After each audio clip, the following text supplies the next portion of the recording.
Ustaz, terkadang ujian datang dari orang-orang terdekat kita. Bagaimana menyikapinya agar tetap istiqomah meniti jalan kebenaran? Mohon penjelasan Ustaz. Jazakallahu khairan. Iya.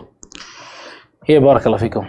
Memang salah satu ujian ya bagi orang yang ingin tulus meniti jalan kebenaran itu ya ujian ada di dalam keluarganya.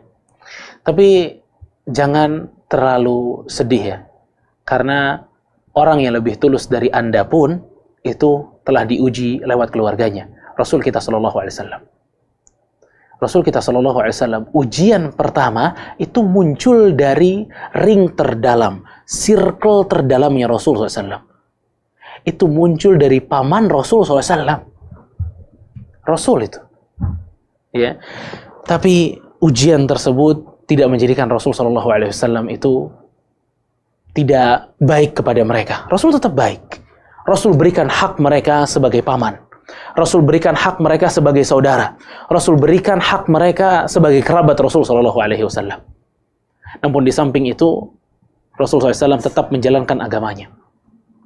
Ya, Rasul tetap menjalankan agamanya. Dan Rasul SAW, kalau kita berbicara tentang ujian Rasul dengan keluarganya, maka tadi kita mendapatkan kesabaran yang begitu tinggi dari Rasul kita sallallahu alaihi wasallam.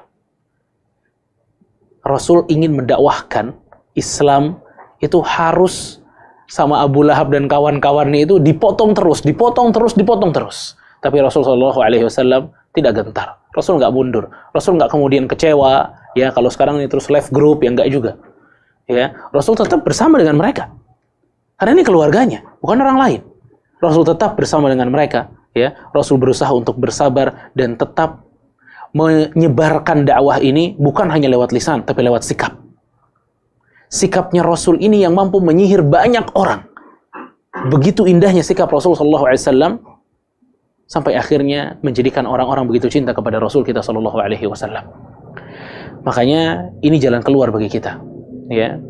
Kalau kiranya kita ini tidak bisa mendakwahkan keluarga kita yang memiliki tadi itu ya menjadi gangguan lah bagi kita dalam hijrah kita ini, maka dakwahkan mereka dengan sikap. Berikan mereka hidayah, berikan mereka hadiah, berikan mereka obrolan-obrolan yang hangat, ya. Jangan begitu ketemu mereka selalu yang dibicarakan agama lagi. Jangan. Apalagi kita tahu bahwa agama yang kita bicarakan itu membuat mereka marah. Maka ritme pembicaraannya harus diatur. Ya, harus diatur. Tidak sekaku itu.